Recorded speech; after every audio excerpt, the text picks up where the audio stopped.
फिर से जा रही हूँ Silchar Kumbhirgram airport. Hello, welcome to my vlog. सफर की शुरुआत हो चुकी है और सिलचर के खतरनाक ट्रैफिक को अवॉइड करने के लिए अभी मैं हूँ सिलचर बाईपास पर, जो रामनगर तारापुर से होते हुए हम जाएंगे एयरपोर्ट। अब मैं एयरपोर्ट क्यों जा रही हूँ ये बात भी आप सबको बता ही देती हूँ। अगर आप मेरे वीडियोस देखते हो तो आपको पता ही होगा, और अगर नहीं देखते हो तो मैं आपको बता देती हूँ, पर आगे से प्लीज देखिएगा। कुछ दिन पहले मैं और मेरा पूरा परिवार गए थे कोलकाता। हम गए थे गरीब रथ में, और गरीब रथ कैसा था क्या था सारा डिटेल्स वीडियो मैंने अपने चैनल पे अपलोड कर दिया है, आप देख सकते हो। एनीवे, कुछ जरूरी काम से मुझे वापस आना पड़ा, पर वो लोग वहाँ पर ही थे, बहुत एंजॉय किया और अब फाइनली वो आ रहे हैं वापस, तो उन्हें लाने के लिए मैं जा रही हूँ एयरपोर्ट। अरे एक मिनट, ये तो सिलचर रेलवे स्टेशन है ना। अब कहाँ जाना था और हम कहाँ पहुँच गए? अरे डोंट वरी, रेलवे स्टेशन के साइड से एक रास्ता जाता है, उसी रास्ते से हम आगे बढ़ेंगे। और यही है हमारी ट्रैफिक अवॉइड करने की निंजा टेक्निक। छोटी छोटी गलियों से जाते हैं, भले ही हमें ज्यादा चलाना पड़े, ज्यादा दूर जाना पड़े, घूम के आना पड़े, पर ट्रैफिक में रुक के खड़े होकर इंतजार करना,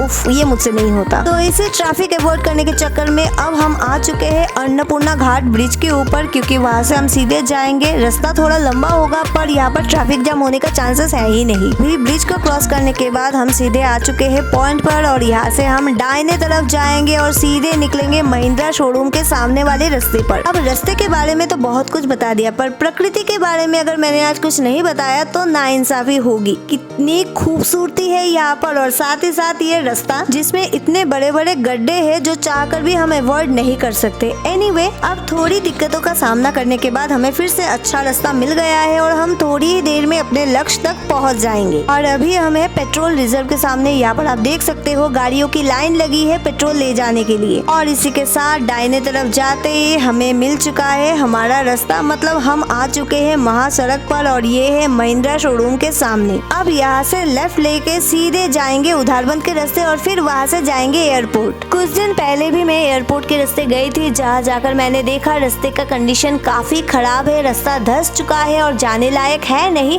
और सारा इन्फॉर्मेशन, सारी डिटेल्स मैंने आप लोगों के साथ वीडियो में शेयर किया।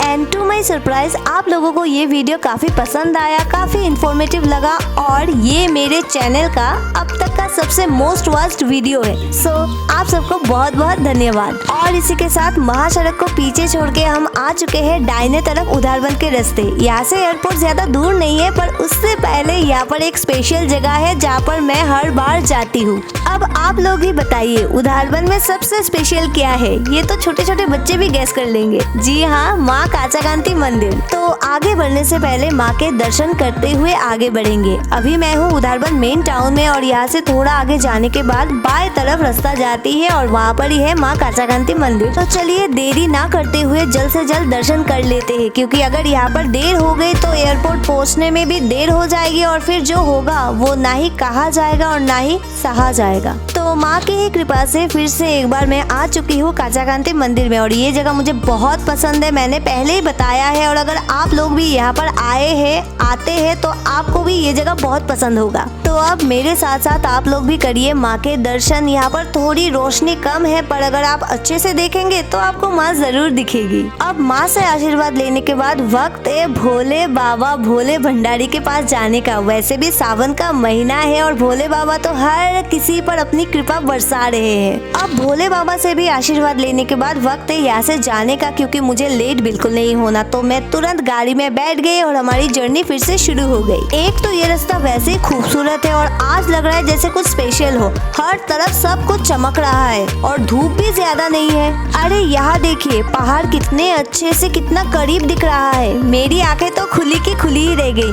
आई थिंक मुझे यहाँ पर एक दिन आना चाहिए अपने कैमरा वगैरह के साथ, ताकि मैं यहाँ पर अच्छे अच्छे फोटोज ले सकूं। क्या आपको भी फोटो खिंचवाने का शौक है? अच्छा लगता है फोटो खींचना या खिंचवाना? तो यहाँ पर आपको एक बार जरूर आना चाहिए। बहुत ही अच्छी व्यू है, तो फोटोज भी बढ़िया ही आएंगे। और यहाँ से आगे बढ़ने से पहले मैं आपको बताना चाहती हूँ, अगर आपने अभी तक चैनल को सब्सक्राइब नहीं किया है तो प्लीज चैनल को सब्सक्राइब करें, वीडियो को लाइक करें, शेयर करें, और अपना व्यू मुझे कमेंट करके जरूर बताएं। और अब हम पहुँच चुके हैं उस जगह जहाँ से डाइवर्शन शुरू होता है। यहाँ पर लिखा है रोड क्लोज्ड, क्योंकि आगे रास्ता खराब है। पर आगे जाने पर ही पता चलेगा काम कितना हुआ, कितना बाकी है, कब तक ये रास्ता ठीक हो जाएगा। सब कुछ डिटेल्स हमें आगे जाने पर ही पता चलेगा। वैसे जब मैं पहले यहाँ पर आई आई थी रास्ते का कंडीशन बहुत ज्यादा खराब था, रास्ता धंस चुका था और अब यहाँ पर आप देख सकते हो रास्ता काफी हद तक ठीक हो चुका है, मतलब ठीक किया जा रहा है। और मैंने पहले ही बताया था ये रास्ता जैसा था वैसा वापस बिल्कुल सेम टू सेम होना काफी मुश्किल है और मुझे तो बिल्कुल नामुमकिन ही लगा। चलिए इस रास्ते का चिंता छोड़ते हैं, आई होप जल्दी से ठीक हो जाए, पर अभी साइड से जाया जा सकता है तो उसी रास्ते से आगे बढ़ते हुए हम पहुंच चुके हैं सिलचर कुंभीरग्राम एयरपोर्ट। और सबसे भयंकर बात ये है हमें यहाँ आने में थोड़ी देर हो गई, 5 से 7 मिनट लेट है हम। प्लेन लैंड हो चुका है, सब बाहर आ चुके हैं, अब आगे क्या होगा आई डोंट नो। चलिए साथ चलते हैं और देखते हैं। अब इतना लेट हो गया है, सब बाहर आ गए हैं तो खाम का पार्किंग में जाके पैसा देने का कोई जरूरत ही नहीं है, हम साइड में खड़े होंगे। बट वो लोग हमें अगर जल्द से जल्द मिल गए तो यहाँ से हम निकल जाएंगे, क्योंकि यहाँ पर ज्यादा देर खड़े होना अलाउड नहीं है। तो देखते हैं क्या होता है, पहले तो उनसे मिलते हैं, देखते हैं वो कहाँ पर है। और ये रहा हमारा सिलचर एयरपोर्ट, सिलचर हवाई अड्डा, सिलचर विमानबंदर। और इसी के साथ मैंने देख लिया है वो यहाँ पर साइड में खड़े हैं, पर जो चीज देख के मैं शॉक में हूँ, उनके साथ इतना सारा सामान। जाते समय तो इतना सामान नहीं था, आते समय इतना सामान कैसे हो गया। अरे भाई अब तो ये सामान मुझे ही उठाना पड़ेगा, मुझे बिल्कुल भी पसंद नहीं है। कोलकाता में जो मिलता है वो सिलचर में भी मिलता है, तो वहाँ से खरीदने का क्या फायदा।